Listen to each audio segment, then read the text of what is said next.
आज जो वचन मिला हम लोगों को, पहला वचन है यशाया और दूसरा वचन है भजन संहिता से, स्तोत्र ग्रंथ से। यशाया 54:13। तेरे सब लड़के यहोवा के सिखलाए हुए होंगे और उनको बड़ी शांति मिलेगी। मैं प्रेम रखता हूँ इसलिए कि यहोवा ने मेरे गिड़गिड़ाने को सुना है। आज पिता हमें समझाना चाह रहे हैं पवित्र आत्मा के माध्यम से कि आज जो सबसे बेहद जरूरी चीज है हमारे जीवन के लिए, जिसको हमने सिरे से खो दिया, हमारे पास सब कुछ आ गया है या जो नहीं है वो उसके लिए लगे हुए हैं,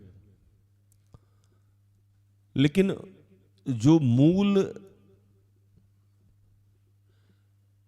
चीज है हमारे जीवन के लिए वो हमारे समाज से, हमारे परिवार से समाप्त हो गई है, विलुप्त हो गया। और वो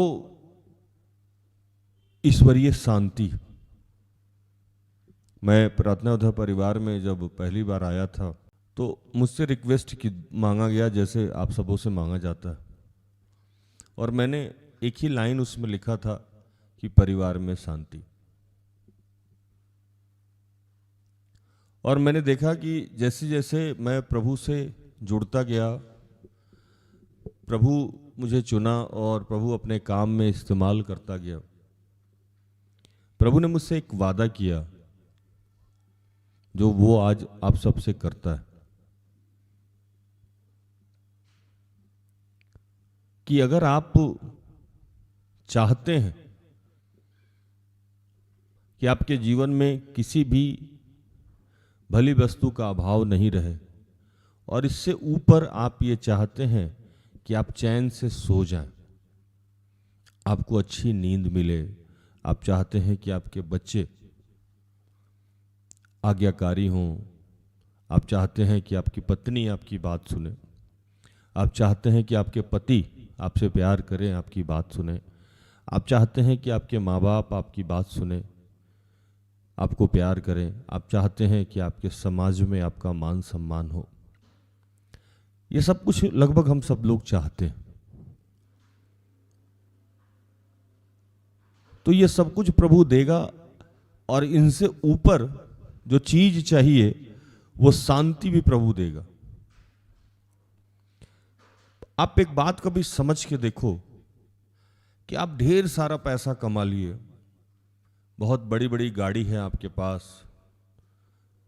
फ्लैट है, आजकल जो फैशन है पेंट हाउस का वो है, बेंगलो है आपके पास, आप महंगा महंगा गहना पहने हुए हैं, गैजेट्स है आपके पास, लेकिन जब आप घर में जाते हो, कभी आप महसूस किए हो, तो घर जाने से आपको डर लगता है, आपको अपने ही माँ बाप से मिलने से डर लगता है,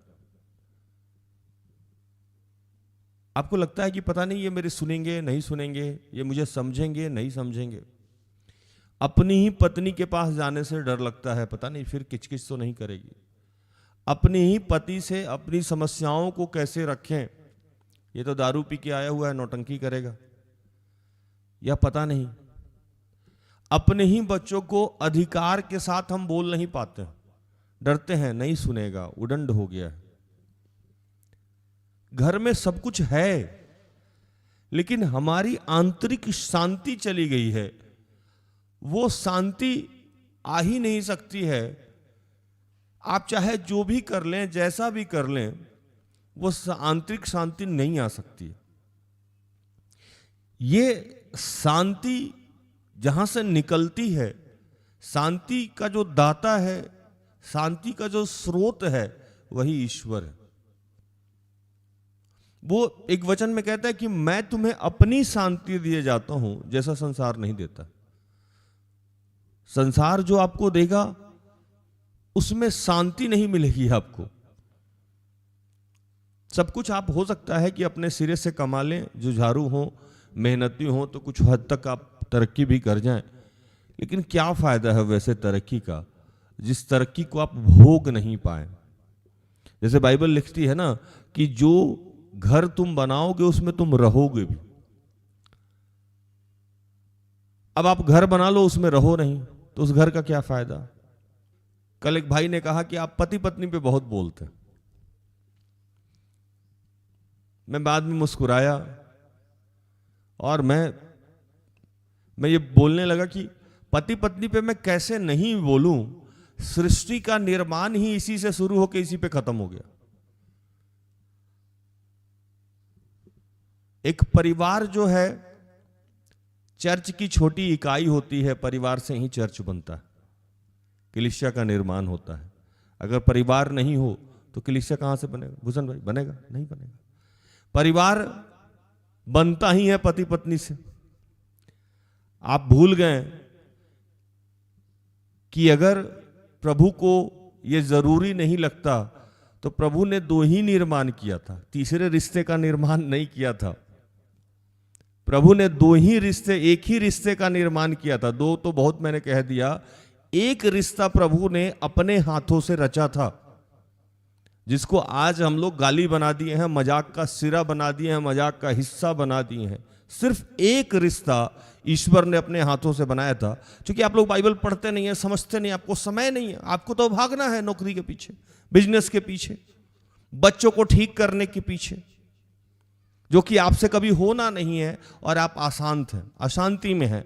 मैं बता रहा हूं आपको कि बाइबल में, जिस बाइबल को मैं जानता हूं, जिस ईश्वर को मैं जानता हूं, इस ईश्वर ने इस पृथ्वी पे एक ही रिश्ता बनाया, और उस रिश्ते का नाम पति पत्नी है। हाँ या नहीं? आदम को बनाया और हेवा को बना दिया, दूसरा कुछ बनाया नहीं बनाया। और दोनों को किस रिश्ते में बांधा? किस रिश्ते में बांधा? पति पत्नी के रिश्ते में। तो ईश्वर ने जो एक रिश्ता अपने हाथों से बनाया वही पति पत्नी का है। सिर्फ एक रिश्ता, मां बेटे का रिश्ता नहीं बनाया, भाई बहन का रिश्ता नहीं बनाया, परिवार के और किसी चीज का रिश्ता नहीं बनाया, उसने सिर्फ पति पत्नी का रिश्ता बनाया। क्योंकि पता था कि पति पत्नी के रिश्ता बनाने से बाकी रिश्ता अपने आप बन जाएगा। और आज जो सबसे ज्यादा खराब रिश्ता है, जो गाली का विषय बन गया है, वो पति पत्नी का है। मजाक का, चुटकुला का, हास्य का जो सब्जेक्ट बन गया है, वो पति पत्नी का है। वो जानता था कि किसी और रिश्ते को बनाने की जरूरत नहीं है, पति पत्नी का रिश्ता बना दो, बाकी सारे रिश्ते अपने आप डेवलप हो जाएंगे। इसीलिए कहा फलो फूलो और बढ़ जाओ। तो बाइबल पे जब बात करेंगे तो पति पत्नी और परिवार पे तो बात करना ही होगा। ईश्वरीय शिक्षा और ज्ञान चाहिए किसको? परिवार को ही चाहिए, और परिवार का शुरुआत ही पति पत्नी से होता है। मेरा मानना है कि हर घर में अगर पति पत्नी का रिश्ता सुधर जाए तो उसका जनरेशन सुधर जाएगा, उसका परिवार बदल जाएगा, समाज बदल जाएगा, कलीसिया बदल जाएगा, ये राज्य बदल जाएगा, देश बदल जाएगा। सिर्फ अगर हम एक सब्जेक्ट पे काम कर ले तो, और वो क्या है? पति पत्नी। वो पति पत्नी आज शांति में नहीं है। क्यों? तो आपके बच्चे यहोवा के सिखलाए हुए नहीं है, यहोवा से गाइड होते नहीं है, ईश्वर उसको सिखा नहीं रहा है। आज के वचन में कह रहा है, सीधे तौर पे प्रभु पहले ही वचन में कह रहे हैं, तेरे सब लड़के यहोवा के सिखलाए हुए होंगे और उनको बड़ी शांति मिलेगी। आपके जितने बच्चे हैं, आपके परिवार के एक एक सदस्य हैं, जो आपके अभिन्न अंग हैं, उसको ईश्वर कह रहा है कि मैं अपने हाथों से शिक्षा दूंगा और उनको भी शांति मिलेगी। अगर आपके बच्चे शांति से खा पी के सो रहे हो, संस्कारी हो, तो आपको शांति मिलेगी कि नहीं मिलेगी? मिलेगी। जिस शांति को, जिस शिक्षा को आप किसी टीचर के माध्यम से ढूंढ रहे हो, किसी हाई फाई स्कूल के माध्यम से ढूंढ रहे हो, किसी हाई फाई सेवक के माध्यम से ढूंढ रहे हो, वो सीधे तौर पे ईश्वर दे सकता है। वही आज वादा कर रहा है। आपको करना कुछ नहीं है, आपको सिर्फ एक काम करना है जो दूसरे वचन में कह रहा है, मैं प्रेम रखता हूं इसलिए कि यहोवा ने मेरे गिड़गिड़ाने को सुना। आपको क्या करना है? ईश्वर से प्रेम रखना है, ईश्वर से जुड़े रखना है, जुड़े रहना है। क्यों? तो आपके बच्चे पे उसका नियंत्रण है, आपके परिवार पे उसका नियंत्रण है, आपके जीवन में शांति है, समृद्धि है, आपको 2 वक्त का भोजन मिल रहा है। और इन सब से ऊपर जिस विषय पे आज हम लोग बात करेंगे, ईश्वरीय शांति का मतलब है कि आप ईश्वर के चुने हुए लोग हैं। ईश्वर ने आपको अपनी महिमा के लिए चुना, ईश्वर ने इसलिए आपको चुना कि आप खाएं पिए आनंद से और उसकी महिमा करें। ये आपके बस की बात नहीं। मैं यूहन्ना को पढ़ रहा था, उसमें एक वचन यूहन्ना 6:44, कोई मेरे पास नहीं आ सकता जब तक पिता जिसने मुझे भेजा है उसे खींच ना ले, और मैं उसे अंतिम दिन फिर जिला उठाऊंगा। ये वचन आप लोग सुने होंगे, कोई बहुत बड़ी बात नहीं, लेकिन इस वचन में जिस मुद्दा पे आपको ध्यान नहीं गया होगा वो टॉपिक में बताता हूं। यहां लिखता है कि कोई व्यक्ति, वो महिला हो पुरुष हो, मेरे पास नहीं आ सकता। मेरे पास मतलब यीशु के पास नहीं आ सकता जब तक जिसने मुझे भेजा है। यीशु को किसने भेजा? ईश्वर ने भेजा। उसे खींच ना लाए। क्या करके नहीं लाए? खींच लाए। मतलब आप अपने मन से यीशु के पास नहीं गए हो, आपको ईश्वर ने खींचा है। बुलाना अलग चीज है, खींचना अलग चीज है। खींचना मतलब ईश्वर ने कुछ ऐसा कर रखा है जिससे आप जबरदस्ती यीशु के पास जा रहे हो। आप अपनी मर्जी से नहीं जा रहे हो, जबरदस्ती जा रहे हो। और समस्या क्या है कि जैसे मैं यहां खड़ा हूं और मेरे आदरणीय भूषण भाई उधर खड़े हैं, मैं भूषण भाई को एक रस्सी से खींच रहा हूं, इधर से खींच रहा हूं, जोर से खींच रहा हूं, और भूषण भाई भी उधर से जोर से खींच रहे हैं। क्या हो जाएगा? क्या हो जाएगा? टूट जाएगा। आज हम लोगों के जीवन से जो शांति टूट गई है, समाप्त हो गई है, वो इसीलिए हो गया है कि जब ईश्वर हम लोग को खींच के यीशु के पास ले जा रहा है तो हम लोग अपने आप को खींच रहे हैं उससे। हम लोग को ईश्वर खींच रहा है लेकिन हम लोग जबरदस्ती ताकत लगाए हुए हैं, जान के भी अनजाने हैं, आंख रहते हुए अंधे हैं, कान रहते हुए बहरे हैं। हम लोग खींचा नहीं पा रहे हैं अपने आप को फ्री नहीं कर पा रहे। ईश्वर खींच के यीशु के पास ले जाना चाह रहा है। ईश्वर आपको शांति से भरना चाह रहा है, आपके बच्चे को आशीषित करना चाह रहा है। ये बगैर ईश्वर के संभव नहीं है। लेकिन जो लोग आज यीशु के फॉलोअर हैं, जो लोग आज यीशु को जानते हैं, जिनके बच्चे भी आज संस्कारी हैं, प्रभु उनके लिए वचन कह रहा है कि आपको दिन भर गिड़गिड़ा के धन्यवाद देते रहना चाहिए कि हे प्रभु ठीक है तूने मुझे नौकरी नहीं दिया, हे प्रभु ठीक है तूने मेरा बिजनेस नहीं दिया, हे प्रभु ठीक है तूने मुझे घर नहीं दिया, गाड़ी नहीं दिया, बंगला नहीं दिया, लेकिन घर में मेरे आज शांति है, तूने मुझे विश्वास का वरदान दिया, इसीलिए मैं तुमसे प्रेम करता हूं। कुछ और करने की जरूरत ही नहीं है। आज हम लोगों विश्वासी हैं, यह सबसे बड़ा आशीष है हमारे जीवन का। आज यीशु हमको जानता है, हम यीशु को जानते हैं, यह सबसे बड़ा ईश्वरीय आशीष है। क्यों? तो ईश्वर ने हमें खींच के यीशु के पास भेज दिया। लेकिन इस बात का महत्व हम समझते ही नहीं है। इस बात का महत्व कोई भी आज नहीं समझता है कि यह सबसे बड़ा दान है, विश्वास का दान, जो सबसे बड़ा दान है। हम खुद से विश्वासी नहीं हो सकते हैं। जब तक ईश्वर नहीं चाहे हम विश्वासी नहीं हो सकते हैं। बाइबल में एक जगह लिखा है कि हम खुद से यीशु की जय नहीं बोल सकते हैं जब तक ईश्वर नहीं चाहे। आज हम सब लोग सौभाग्यशाली लोग हैं कि ईश्वर ने हमें चुना है, इसीलिए हमको ईश्वर से प्रेम करना चाहिए।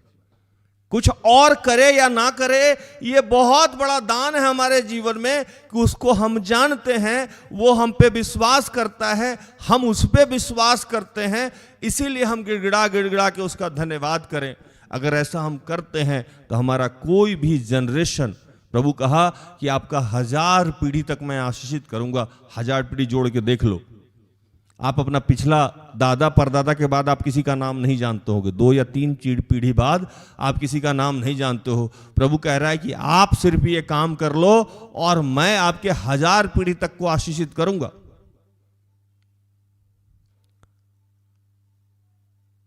दीनाकरण साहब एक पीढ़ी थे, आज चौथा या तीसरा पीढ़ी भी आशीषित है जो आप सामने सामने देख रहे हैं।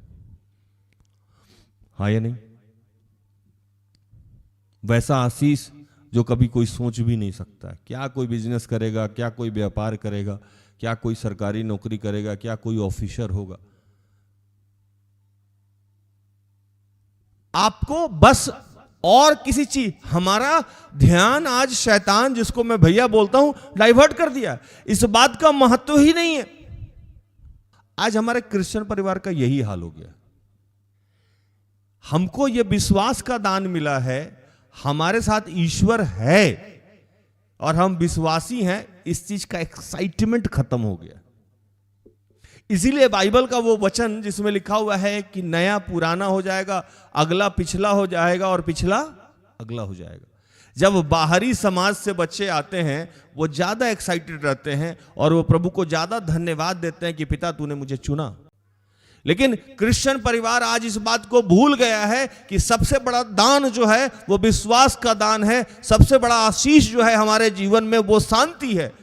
और इसी के लिए प्रभु कह रहा है कि इसी बात के लिए आपको सबसे ज्यादा प्रेम करना चाहिए ईश्वर से, क्योंकि आपको शांति मिला है, आपको विश्वास का दान मिला है। इससे बड़ा आशीष आपके जीवन में कुछ और हो ही नहीं सकता है। घर मिले ना मिले, नौकरी मिले ना मिले, शादी हो ना हो, तरक्की हो ना हो, लेकिन आप चैन से खा के सो जाते हैं, ये ईश्वरीय आशीष है। बाइबल में ये लिखा हुआ, लेकिन इस बात का हम महत्व ही नहीं देते। इस बात का जैसे ही महत्व देंगे तो होगा क्या कि ईश्वरीय कृपा हम पे बरसने लगेगी और शैतान को बुरा लगेगा। इसी बात के लिए अय्यूब ईश्वर को बड़ा प्यारा था। तूने दिया तूने लिया, तेरा धन्यवाद हो। नंगा ही मैं अपने माता के गर्भ से आया था, नंगा ही चला जाऊंगा, प्रभु तेरा धन्यवाद हो। अय्यूब को पता था कि ये सारी बातें जो मिली है ईश्वर के तरफ से मिली है, मैं तो यहां कुछ लेके नहीं आया था, फिर भी ईश्वर हमसे प्रेम करता है। इससे ज्यादा मैं धन्यवादी किस बात के लिए?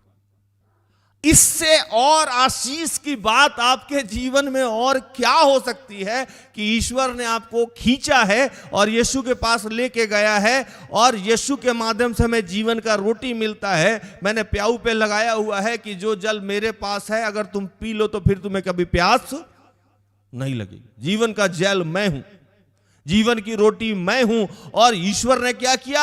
हमें खींच के जीवन के जल के पास ले गया, जीवन की रोटी के पास ले गया। फिर भी हम त्राही माम त्राही माम त्राही माम कर रहे हैं। आज पवित्र आत्मा कह रहा है कि ये बहुत बड़ी आशीष है आपके जीवन के लिए। इस बात को समझिए। और ये आप ही पे नहीं, आपके बच्चों के साथ भी लागू हो रहा है। इससे बड़ा आशीष पूरे जीवन में हो सकता है? कुछ नहीं हो सकता। लेकिन इस आशीष को हम आशीष मानते ही नहीं है। इसको हम भुला गए कि आपके बच्चे अगर आपके आज्ञाकारी हैं, ये ईश्वरीय आशीष है। आपकी पत्नी अगर आज्ञाकारी है तो ईश्वरीय आशीष है। अगर आपके पति आपसे प्रेम करते हैं, आपकी बात को सुनते हैं तो ईश्वरीय आशीष है। घर में आप शांति से रह रहे हो तो ईश्वरीय आशीष है। इस बात को विश्वासी लोग भुला गया है। आज प्रभु वही याद दिलाया जानना चाहता है कि आपको इसलिए गिड़गिड़ा के धन्यवाद करना चाहिए, इसलिए गिड़गिड़ा के प्रार्थना करना चाहिए। गिड़गिड़ाना मतलब रोना चिल्लाना, गिड़गिड़ाना मतलब कि ये कितनी बड़ी कृपा है प्रभु तेरी मेरे ऊपर, जो तूने मुझे इस लायक समझा कि मुझे इस सुख शांति से भर दिया है। तू कुछ और नहीं भी दे प्रभु, कोई बात नहीं है। इससे बड़ा आशीष आज के युग में कुछ नहीं हो सकता है कि मेरे घर में शांति है, मेरे घर में तेरी कृपा है, मैं तुझसे प्रेम करता हूं, मैं तुझ पे विश्वास करता हूं और तू मेरा ख्याल रखता है। हाँ या नहीं? जब मुझे सिस्टर एस्टर मिली तो मैं इस बात का अहमियत समझ गया कि भैया ये तो ईश्वरीय कृपा है मेरे ऊपर कि ये तो चल के मिल गई है मुझे। और आज मैं प्रभु को रोज धन्यवाद इसी बात के लिए कहता हूं कि कितनी बड़ी सौभाग्य है मेरे लिए कि मैं एक सेवक के लिए तरसता था, आज प्रभु ने मुझे सेवक के साथ में रहने का मौका दे दिया। पिछले 10 साल से मैं 18 घंटा साथ में रहता हूं। इस बात की कीमत मैं समझता हूं और प्रभु इसका प्रतिफल भी मुझे देता है। ठीक इसको थोड़ा सा ऊपर करके अगर बात करें, ईश्वर की यही कृपा, ईश्वरीय साथ, ईश्वरीय विश्वास को अगर आप समझे कि आप क्रिश्चियन परिवार में जन्म दिए, आप बाय बर्थ क्रिश्चियन हैं, क्या मिरेकल है दोस्त, कितनी बड़ी आशीष है कि आप बाय बर्थ क्रिश्चियन हैं। कितनी बड़ी बात है कि आप किसी चर्च के मेंबर हैं। कितनी बड़ी बात है कि जब आप होश भी नहीं संभाले थे तब पवित्र आत्मा का अभिषेक हुआ, जिसको बपतिस्मा बोलते हैं आपके जीवन में। कितनी बड़ी बात है कि आपका दृढ़ीकरण हुआ है। कितनी बड़ी बात है कि आपको लाइसेंस है कि आप संडे को चर्च जा सकते हैं। आप हंसते हुए, खाते हुए, गाते हुए, बोलते हुए आप यीशु के बारे में सुन सकते हैं। ये कितनी बड़ी आशीष है। ये किसी राज से जाके पूछिए जिसको 10 साल लगा हो यीशु को जानने में और अभी भी जानना है। किसी ऐसे राज से जाके पूछिए जिसको 15 साल लगा हो किसी सही सेवक को ढूंढने में। आपके पास तो सेवक का अंबार लगा हुआ है, आपके पास तो संगति का अंबार लगा हुआ है, फिर भी आपको धन चाहिए, पैसा चाहिए, गरिमा चाहिए, पोस्ट चाहिए। प्रभु बोलता है ये सारी चीजें तो मैं तुम्हें यूं ही दे दूंगा। जो चीज आपको यूं ही मिल जाएगा उसके लिए आप बेचैन है, और जो चीज आपको ईश्वरीय आशीष मिला है उसका वैल्यू आपको नहीं है। इसीलिए आप अशांत हैं और इसीलिए मैं शांति से सो जाता हूं। मेरे पास लोग आता है, मैं कहता हूं आपको तो पेंशन मिलता है, मुझे तो मिलता भी नहीं है। आपकी सरकारी नौकरी है, आपका कंपनी है, आपका ये है, आप कमाते नहीं है तो आपका पति कमाता है, पति नहीं कमाता है तो आपकी पत्नी कमाती। क्योंकि मुझे पता है कि जिस ईश्वर ने मुझे यहां पहुंचा दिया वो ईश्वर मुझे कुछ भी दे सकता है। जब वो विश्वास का वरदान दे दिया, मेरे घर में शांति दे दिया, मेरे बच्चे यहोवा के सिखलाए हुए हो गए, वो बाकी तो यूं ही दे देगा मुझे तो कुछ करने की जरूरत नहीं है। मैं इसी बात के लिए धन्यवाद करता हूं ईश्वर को कि वो मुझसे प्रेम करता है, और इसीलिए मैं गिड़गिड़ा के धन्यवाद करता हूं।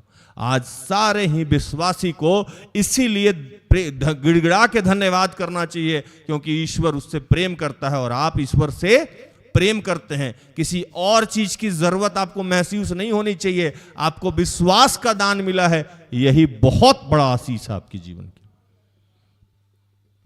हालेलुया।